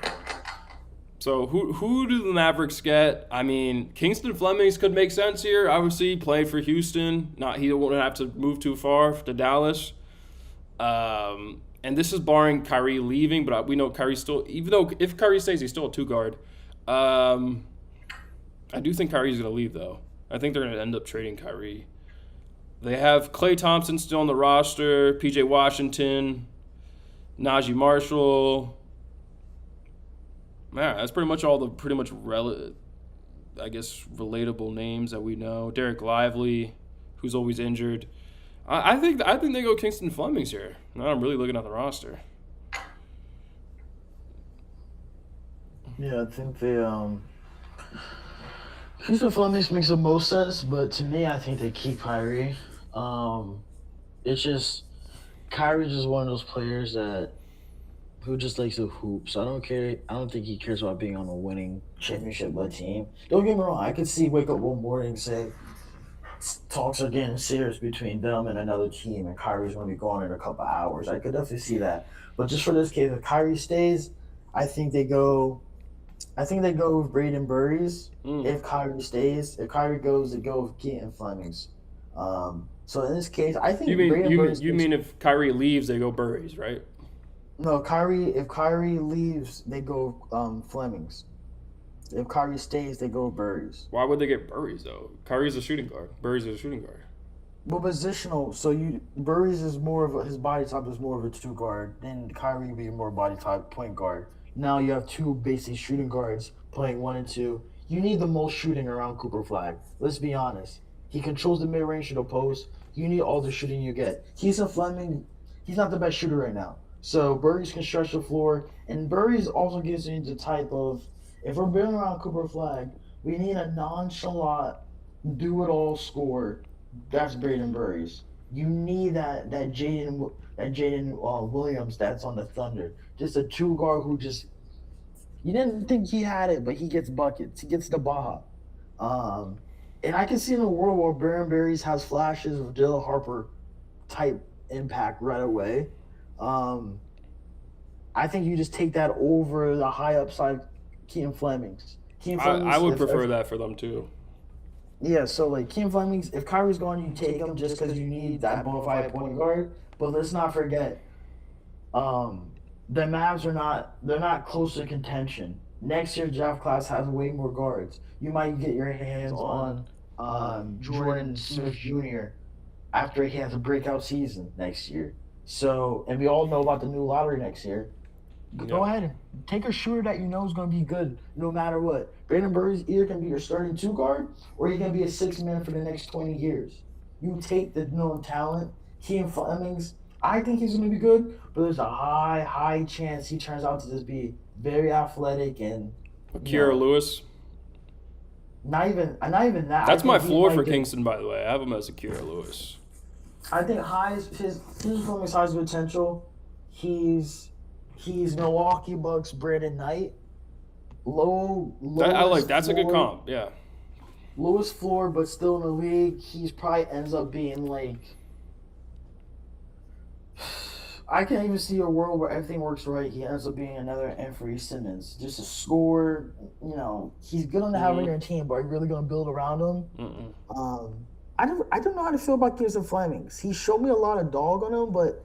He's a bouncy 6'4" guard, but nothing still stands out. He does everything well, but not one thing great. That last March Madness game gave me a bad taste on him, I ain't gonna lie.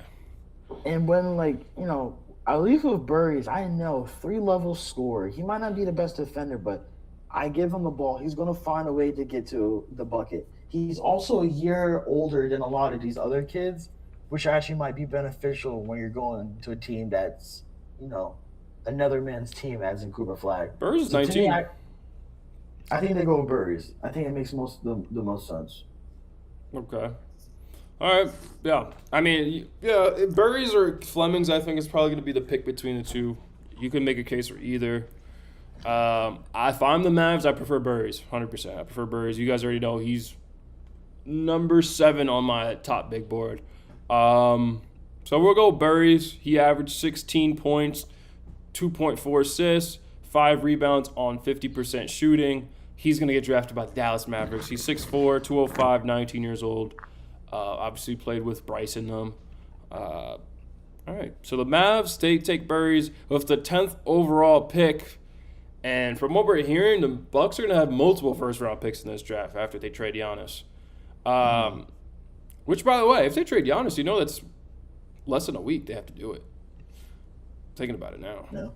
That's actually crazy. So things might actually get really wild. Stay tuned on the over. We're going to talk all about it. Or do you want to do this pick based off if they keep Giannis or based off if Giannis is gone? To me, this pick is they're the same. I think with who we have left on the board, I think it's Keaton Flemings no matter what. Yeah, they need a guard bad. Yeah, if they trade there's only a couple of teams that are going to get Giannis. It's literally the Heat. Who else? It's the Heat and it's the Celtics. Celtics. And all those Packers are getting not a point guard back, but probably picks in a young person. Yeah. So we're talking about Zachary Shea and a Kuminga and some draft capital. But you're still not getting a point guard. I think you get Keaton Flemings. His high upside, maybe he turns into Westbrook because he's the only man on that team. You take that swing. There's no one else you can draft that has the highest upside left. But like JD said, this pick is so up in the air. It's almost like we're just picking the best person on the board because they might mess around and trade with one of these teams and they might be the one with theirs A Cup or Michael Brown. Because I think they're gonna have a higher pick than 10. Yeah. If they really want to do this rebuild right, they have to trade in or trade up. But yeah, I mean, this is barring if Giannis stays or leaves. They need a guard no matter what. Like that's their biggest. Looking at the roster right now, that's their best guard right now is probably Ryan Rollins. I know he had a good year and everything, but like, do we really believe in Ryan Rollins? You know what I mean? He's a 6-man of the year. Yeah, he's a 6-man candidate. Like, yeah, after Ryan Rollins, it's fucking Gary Trent Jr., bro. Like, they need a guard. They need a guard bad. Kingston Flemings just seems like the pick here. It seems like the pick. So we're going to go Kingston Flemings for the Bucks. He averaged 16 points, 5 assists, 4 rebounds on 47.6% shooting. He's 19. He's 6'4", shoes at 190. So Bucks are going to I think the Bucks are going to be in a rebuild for a long time. I'm not going to lie to you guys. Unless they do this Giannis trade perfectly. I think they're going to be at the bottom for a while. All right, that actually is our lottery. Unless you want to go up to, I know the Warriors are next at 11. Let's go to 15. You want to go to 15? All right, we're gonna try to blow past them a little bit quicker for these. For the Warriors, their biggest needs. Fuck, it says point guard severe. That's crazy. Power forward, center. Oh yeah, it's really big, man. I think they need. I mean, I guess if you want to get a 2 guard, but who's the 2 guard that you can get? There's no one really left. And if you get another 2 guard, it'd be reaching because the best available 2 guards, Braylon Mullins. Braylon Mullins, I actually could see him going to the Warriors. I'm not gonna lie. No, he's staying at Michigan. Okay, so this is not updated. No, UConn. Yeah, Yeah, UConn. he's staying in school. I don't think they get a guard. I think they either once again they package this pick, or I think they go with. Remember, we're not doing trades. We're just doing bit. Like if they kept this pick, what are they picking right now? Is Porzingis a free agent? Let me check. Yes, he is a free agent. I think they go with the Washington big man. If you scroll up a little, forget his name, Hans Steinbach. I think they go with him. He's in that North Pacific West region. He's strong. He's stable. He has a little range on him. That just seems like a Steve Kerr type of pick. He's foreign. I think he's gonna be good too. I think you just got to get that just a stable young big man. Mm-hmm. And even with you guys drafting him, you can still have the old team if you get LeBron or you get Giannis or you bring KD back to Golden State. You can still have the old head team and just have a young center. He's reliable, two-way big man. I think he just fits that Warriors identity. But if not him, I can see Kareem Lopez if they actually going young and upside. I can see that. But I do prefer Kareem Lopez's upside over Steinbach's. But the thing with Lopez, he's 6'9". So yeah, he's it's 6'9". He's gonna. To me, he's gonna be power forward no matter what. I think that's the only position he's really gonna get to play. And I think they go Kareem Lopez. You think Kareem Lopez? But the thing is, all right, but you think they're. I mean, the Warriors. You're right. The Warriors do. Let's remember, the Warriors like playing small ball. I was gonna say like, oh, it can't be Lopez because Draymond's a 4. They're not gonna bench Draymond. But the Warriors are known to play small ball, so I could see them like, oh fuck it, let's just put Lopez at our 5. So all right, we'll go Kareem Lopez. I think we both agreed with that. His stats, averages, we don't have. I was watching some of his tape this morning. I like him better than I liked him yesterday. That's what I could say. I liked him better than I liked him yesterday. He does have like just potential. You just see it. What was my comp for Lopez? You remember? Okay, I had an Usman Dang, but like he's a little bit more stronger than Usman Dang. I'm just saying more of like the I don't know, kind of like the motion style of both of them. They kind of look the same. But I think Lopez can be an Eric Gordon. That's my comp for him. Kareem Lopez. What do you think about that comp for Lopez? It's not bad. I have a more of like a Kyle Anderson slash a little Luau Dang. Just not, he doesn't blow your socks off with athleticism, but he's going to figure a way out to be impactful. Yeah. I think, especially playing overseas professionally, he's going to be like, all right, I can do this, I can do that, I can't do that, I can't do this. Let me find my niche. And if he goes to the Warriors, come on, bro. At some point, they had Barbosa, they had Chris. Zaza Pachulia. Yeah, they what's the mid range master Livingston. They have players that find a way to find their niche in the NBA. He yells Golden State Warriors. They get him, pods, they figure a way out to have their young players make an impact. So I can see this. Okay. Yeah, I can see it too. Kareem Lopez. The 12th pick, the Oklahoma City Thunder. Damn, so we got Nate Emmett dropping to the 12th pick. I know who I'm taking if I'm the Thunder, but I guess you could see them. I mean, maybe it's Steinbach here actually. If they lose Hartenstein to free agency, because again, you guys gotta remember, Thunder about to enter that second apron. Shit's gonna start hitting hard for them in terms of cap. So who they draft here is actually really important. Considering I don't know if they can afford Hartenstein unless he takes like a really team-friendly deal. I think they might get Steinbach. If I'm them, I go Yaxel Lundberg, but I think they probably go Steinbach here. I mean,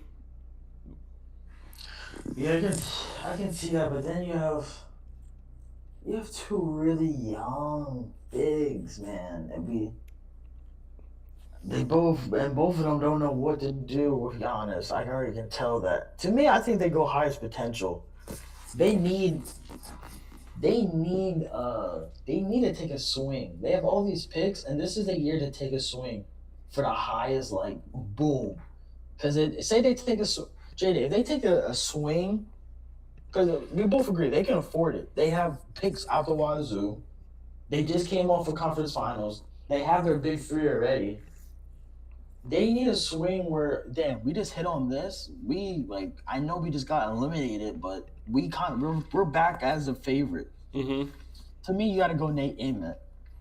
He seems like a Thunder player. I ain't gonna lie. You bring him. You say, hey, we don't expect you to start right away. Maybe you spend some time with G League. Maybe you spend some time strength and conditioning. We don't expect much out of you. Take your time, build. I can see a world where if it goes all right and you're able to get this type of talent at this spot in the draft and he lives up to his potential as a two-way 3 or 4 that can who can be a sniper. You're trying to tell me that kind of floor spacing next to Chet, next to Shea is not. This is your 3 guard. Everything hits right. This is your silent 3 guard. And what do the Spurs, they do not have? They don't have a 3 guard. The Spurs don't have a 3 guard. At times they play 3 point guards. So this could be your peak. And what? If it goes right, this is how you counteract the Timberwolves with Jim McDaniels. They're around the same size. They're around the same playing type. You need someone to offset those type of players. This is how you offset a Jabari Smith, a Jaden McDaniels, a Cooper Flag. You need a long 3 that can play 4 sometimes. I think you can always get a veteran big man on the cheap. You can always go get your Luke Cornett. I know he's still signed, but that type of old, someone who can take the cheap deal and come and be the muscle. I think you go with the highest boom here. I've not been hearing good things about Yaxel. I know he's a lot older than other people. I know, championship team, get the older player. But something about Nate, something about come to the Thunder, show you can turn into something. All the young players that older seem like they turn into something at least. You got to take that swing if you're them. You can always bounce back. Also remember they have Thomas Sorber, who's a center. He's 6'11". He hasn't played all year. They've kind of redshirted him, right? I don't know if he got injured or if it was some redshirt type thing they did with him, but Sorber was really good at he went to Georgetown, right? Am I bugging? Yeah. Sorber was really good defensively, especially. That's his forte. And really, they don't need, if they're gonna get a center, they don't need a scoring center. You have enough scoring with Shea, Jalen Williams, and Chet. You just need someone that's gonna help facilitate, get rebounds, and play defense. So Sorber could probably be that for them. Yeah, and the more I look at it, I think it's Yaxel or Nate. If I'm them, I prefer Yaxel. You guys can learn real quick. I'm a big Yaxel guy. But I could see it with Nate because, again, they're trying to compete with the Spurs. What do the Spurs have? Youth. And that's what Nate Emmett is at this point if they draft him. So we'll go Nate. We'll go Nate for the Thunder. He averaged 16.7 points, 2.3 assists, 6.3 rebounds per game. Oh, my goodness. He shot 39.9%. I'm telling you. Guys, you're going to find out real quick. I'm not a big Nate Emmett guy. He doesn't impress me whatsoever. I've watched a couple of his games, and, I felt more impressed by his teammates than I felt about him. He didn't stand out. He didn't jump out the page to me whatsoever. I know he has, the intangibles in terms of 6'10", 207, but he just doesn't give off that vibe that he's going to be something. I mean, even that little workout video with him and AJ, you saw the clear difference in prospects. You saw a guy, Nate Emmett, who looked like he's been balling with cones his whole life, and AJ who's actually played real basketball. All right, I'm done kind of slamming him. Hopefully he becomes good and proves me wrong, right? With the 13th pick, I think we have to go Yaxel. He just gives off a Miami Heat pick. I'm not going to lie. He liked those little older players. They like guys. Eric Spoelstra likes guys that he doesn't have to take too long to develop. He could just plug right in and play. I think Yaxel fits that mold for them. They don't have a really good wing. Their best wing right now is Andrew Wiggins, who could be a perfect vet for Yaxel. Norman Powell is a free agent. Tyler Hero still signed. We think he might be going. Bam still signed. They do really need a point guard, but I think it's Yaxel here. Unless you really think it's a point guard, then it's probably LeBarian. But I think we can keep rolling. We can keep rolling here. I think it's pretty clear cut. They'll go with him. All right, Yaxel averaged 15 points per game, 3.2 assists, 6.8 rebounds on 51.5% shooting. He's 22, but he's 6'9", 240. My comp for Yaxel is floor, Keegan Murray. Ceiling, OG Anunoby. That's my ceiling for him. Did we talk about that? What did you think about that comp? There's no way he's going to be the OG. I just don't believe that. I mean, it's not crazy. It's not like OG's like a superstar. He's a superstar in his role, but he's not. I love OG. He's probably my favorite Knick besides Brunson. But he has that strong. I'm saying that because he has that strong frame. Can shoot the three ball. Can shoot the corner three. Can play defense. So I could see him. I don't know. Again, this is his highest potential. If he could actually get there, I could see him being like an OG Anunoby type player. But the floor, probably like a Keegan Murray. I like Yaxel, though. I like him. With the 14th overall pick, Tobias Harris. That's actually not bad either. That's not bad. It's not if he becomes Tobias Harris and he's around the 12th pick, that's a win. That's a win for sure. With the 14th pick, the Charlotte Hornets select. We all know. I think this one's easy, bro. We know what they need right away. It's center. We know they need a big man, so it's probably Steinbach. Yeah. It's probably Steinbach. They don't need any more guards. Obviously LaMelo, yeah, Brandon Miller. Brandon Miller, by the way, I think we're going to see a huge jump from Brandon Miller. You heard it here first. Barring he's healthy, because I know he just gets injured a lot, but barring he's healthy, I think Brandon Miller is going to have a huge jump this upcoming season. He's just a bucket. I think it's Steinbach here. I know they drafted that. What was his name? The big dude. Ryan, yeah, I know they drafted him last year, and he wasn't bad. He wasn't terrible. He's a backup center. But he's a backup center. Yeah, Steinbach could potentially be like a legit starter, get you around 15 points per game. I don't think they get him. What happened? I don't think they get him, though. Steinbach? Yeah. Who do you think they get? The only thing they really need is a center right now. Yeah, they definitely do. Also heard they're probably going to share Miles Bridges, but I think they go Chris Sinak. I've been hearing he's rising on a lot of the boards. I can see that too. Because the thing about they have a starting point guard. They have their starting 6-man or shooting guard as in as in Kobe Bryant's probably the sixth man. You have Khan. You have Brandon Miller. Like that's so much shooting, JD. That's like those Khan, LaMelo, Brandon Miller. That's a lot of shooting. You get Sinak who doesn't have to score a goddamn thing, and he can be that athletic 6'11" center, bouncy. He played on the Houston team with Sampson as your head coach. You're expected to compete. So you go to the Charlotte Hornets, who look like they like to compete hard. Just beat that love for beat that defensive player. And his upside, man. When you're talking about upside, he could be a top 3 player in this draft when it's all said and done. If everything shooting star goes right. We're talking to a dude who can stretch the floor, put the ball on the ground, who probably looks like he's still growing in his body.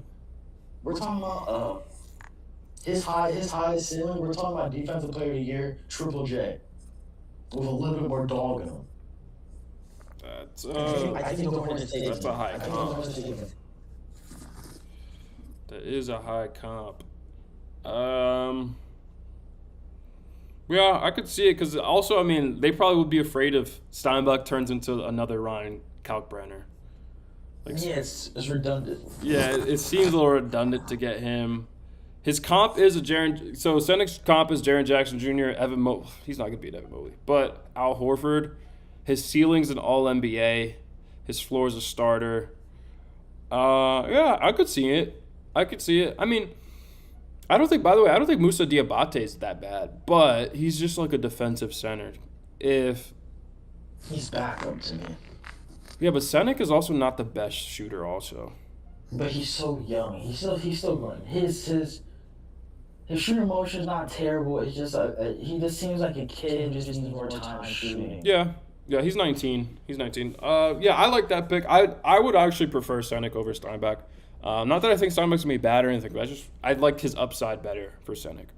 So that could be the pick there for the Hornets. We're gonna go with Chris Senec Jr. Averaged 9.5 points, 0.7 assists, 7.9 rebounds on 48.5% shooting. He is the 16th ranked prospect, 6'11", 19, 240. Yeah, he's probably gonna be a big body too. He's probably gonna grow into his body a little bit more, get a little stronger. Make him a little better. And he has more dog than Evan. I know like Evan Mobley's a high ceiling, Triple J's high ceiling, but he has more dog than both of them. He's YN-ish. Yeah, sometimes you need a little bit YN-ish. And we have completed our NBA mock draft for the lottery, of course. This is only lottery picks. So we're gonna go over everything. Obviously, we're going to refer back to this next week and see if we got it all right or what we got wrong. There's no way we get it all right. With the first overall pick, we got Darian Peterson going to the Wizards. The second overall pick, AJ Dembasta going to the Utah Jazz. The third overall pick, we have Cameron Boozer going to the Memphis Grizzlies. The fourth overall pick, we have Caleb Wilson going to the Chicago Bulls. Number 5, Keaton Wagler going to the Clippers. Mikael Brown Jr. to the Brooklyn Nets at 6. Darius Acuff at 7 going to the Sacramento Kings. Number 8, we have Mora from the Michigan going to the Atlanta Hawks. Braden Berry's at 9, going to the Mavericks. 10, Kingston Flemings. 11, Kareem Lopez going to the Warriors. 12, Nate Emmett. And then we have Yaxel at 13 with the Heat. And then the last pick we just discussed, Chris Senec Jr. going to the Charlotte Hornets. Again, this is based off, another disclaimer, I'll say it one more time, this is based off no trades. We're not doing any trades. This is just if these teams kept their pick, who are they picking with the rosters that they currently have. Barter, do you have anything for our closing statements? This has been kind of fun. I like doing this. We're going to do this every year. We're going to try to do this every year. We're definitely going to, our next video, we're going to go over more of our big board, but then also just give our favorite players from this draft and who we believe is going to be what in terms of like, is this person going to be an all-star? Is this person going to be a bust? We're going to dive into a little bit more, but our next series, which I'm really excited about, is our NBA offseason guide series. Again, we're going to go over all 32 teams and basically go over what we think they need to do to become a competent team moving forward. So we're going to start with the worst teams, so the lottery pick teams, and then work our way there. So again, it's going to go draft, it's going to go NBA free agency, and then potential trades and whatnot. Barter, what do you have to say? Yeah, this has been a blast. like JD said, we're definitely not going to be right. I expect about 3 or 4 of these teams make a swing, make a trade. Yeah. But this order, I think, is like the most reasonable, most respectable. You're gonna see a lot of mock drafts that probably have different top two, but those people are just trend followers. They're just going with what they saw on ESPN. We every pick we literally broke down why and how it fits. So I think this is a strong mock draft. It's a little different, but every pick that we explain makes you talk yourself into it. And if this ended up being the way it went, I think a lot of these teams can be happier because this draft is so loaded. You draft what you need. The only team if it went like this, JD, that would be upset is probably the Bucks because it's just like, damn, 10 is such a nasty place to be in the draft. Yeah. Where it's just like, but that's the only team that cannot be happy. Yeah, pretty much. Yeah, I think we did a pretty good job. Like you said, we explained everything. We gave our why, and we went over also the team needs. So we also we try to factor that in as much as possible. Bottom line is, we're really excited for this draft. One of the better drafts in recent years. It's less than a week away, so tune into that. Maybe we'll live stream during the draft. Maybe that's an idea. We'll live stream during the draft. Give our live reaction takes of what team takes what trade's happening, because we know there's trades happening, by the way. I guarantee you these 14 teams you see here, this will not be the order next week. I guarantee you this will not be the order. Just based off all the rumors we're hearing. So I'm excited. I think a lot of these players are going to be studs. I think a lot of these players are going to be worse than what people thought they'd actually be, but most of them are going to be studs, I think. I think majority of the guys we see right now are going to be really good players for the NBA for a while, for a long time. And Sacramento Kings, bro, please do my boy Darius Acuff good. Please, please, please, please, please don't ruin his career.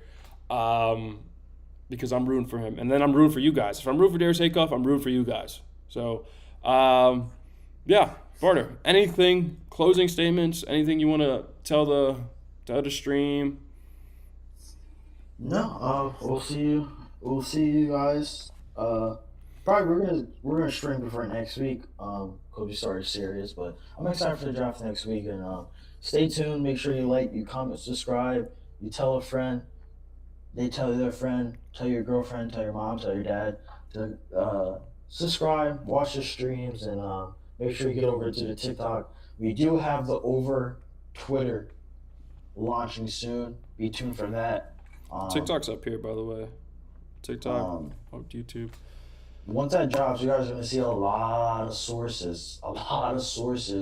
And somewhat, we're going to end up being right. So don't be shocked. Just get used to it. Yes, sir. Yes, sir. All right, Barter. Like always, it's been The Over. I'm your host, JD, co-host Barter. We'll see you guys on the next one. We'll catch you.